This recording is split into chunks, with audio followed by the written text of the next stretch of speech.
ঠিক আছে, রেডি হলে বলবে। যাই দাদা, আজকে রাখি বন্ধন উৎসব পশ্চিমবাংলায় একটা ঐতিহাসিক বন্দে মাতরম রাখি উৎসব পালন হতে চলেছে বিকেলবেলা যাদবপুরে। যে যাদবপুর বামেদের দুর্গ বলা হয়, যাদবপুরে লেনিনগড় বলা হয়, সেখানে বন্দে মাতরমের এই র্যাম্প 10,000 লোক গাইবে।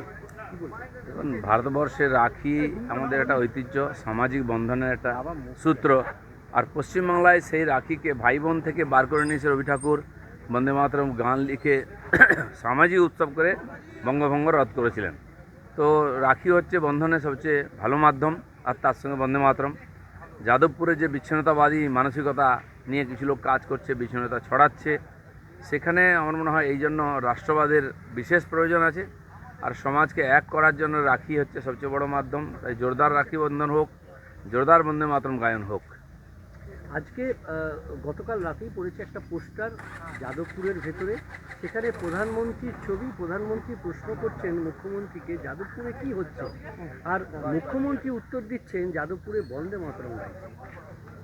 ভালোই তো, বন্দে মাতরম গাইতে আরম্ভ করেছে। যারা কোনোদিন গায়নি তারাই বন্দে মাতরম গেয়েছে, তাতে দিমাগি নকশানদের কষ্ট হচ্ছে। এটাই তো পরিবর্তন। আমরা চাই পশ্চিমবঙ্গ হচ্ছে রাষ্ট্রবাদের উত্থান, জাতীয়তাবাদের উত্থান এখান থেকে হয়েছে। ভারতবর্ষকে আমরা শিখিয়েছি, জাতীয়তা আন্দোলনের নেতৃত্ব দিয়েছি। আর সেখানে বিদেশি ভাবধারায় কেউ হয়ে জাতীয়তাবাদকে ক্ষুণ্ণ করবে, এটা তো হতে পারে না।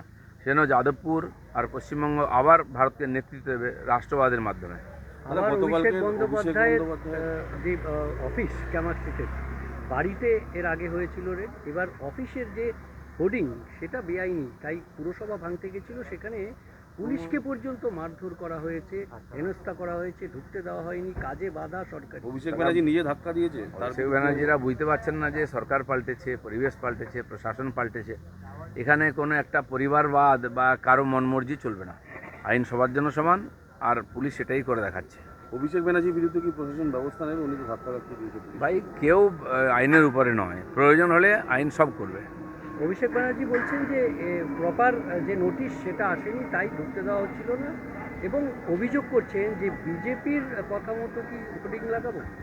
না, বিজেপি কোথা থেকে এলো? প্রশাসন তার কাজ করছে, পুলিশ কি বিজেপি নাকি? ওরা পুলিশ প্রশাসনকে টিএমসি করেছিল, আমরা তা করবো না। সবাইকে হাত খুলে দিয়েছি, আইন মেনে সবাই কাজ করছে। আপনারাও আইন মানুন, তাহলে সমস্যা হবে না। আপনি ভাবছেন আপনার জমিদারি, ওটা তো চলতে পারে না। পুলিশকে ফ্রি হ্যান্ড করে দেওয়া হলো মুখ্যমন্ত্রী গতকাল। পুরো ফ্রি হ্যান্ড, পুলিশ সেভাবেই কাজ করছে, বুঝতে পারছেন, এবং আগামী দিন আরও বুঝতে পারবেন। আজ ছাত্র পরিষদের প্রতিষ্ঠা দিবস, সেটাও 3 ভাগে বিভক্ত। এক ভাগে মহাজাতি সদনে কংগ্রেস করছে, আর তৃণমূল কংগ্রেসের রাসমণি আর কংগ্রেস, টিএমসি ইত্যাদি যেই লড়াই করছেন নেতারা, ছাত্ররা কোথাও নাই। ছাত্র প্রতিষ্ঠা দিবস হচ্ছে, সে ছাত্ররা কোথায় আজকে, কোথায়, কার সঙ্গে ছাত্ররা আছেন? ছাত্ররা এই পুরনো পচা বিচারধারা আর এইসব ছেড়ে দিয়ে সামনে এগোতে চায়। তারা রাষ্ট্রবাদের সঙ্গে, নতুন ভারতের সঙ্গে আছে, নরেন্দ্র মোদীর সঙ্গে আছেন। আর সেইভাবেই দেখতে পাচ্ছেন সারা ভারতবর্ষে এত উৎপাত করার চেষ্টা করেও সফল হচ্ছে না এরা। দাদা, মালদা মেডিকেল কলেজে হাসপাতালে 10 দিনে 80 সত্যিকারের মৃত্যু হয়েছে। খুবই চিন্তাজনক। এটা এই ধরনের ঘটনা হওয়া উচিত নয়। এমনিতে ওইখানে একটু শিশু মৃত্যুর হার বেশি আছে। খুব কম বয়সে মেয়েরা মা হয়ে যায়, অপুষ্টিতে ভোগে। কিন্তু এটা তো আমাদের পক্ষে খুবই কষ্টকর, চিন্তার বিষয় আছে। আমার মনে হয় প্রশাসনের ভালোভাবে এটা দেখা উচিত, এই ধরনের ঘটনা যেন বারবার না হয়। আসন্ন পুর নির্বাচনে এনসিপিআই কি বিজেপির সঙ্গে জোট করে লড়বে? জানা নেই আমার এনসিপি কোথায় আছে। এটা দিল্লিতে আছে, এখানে কোথায় আছে?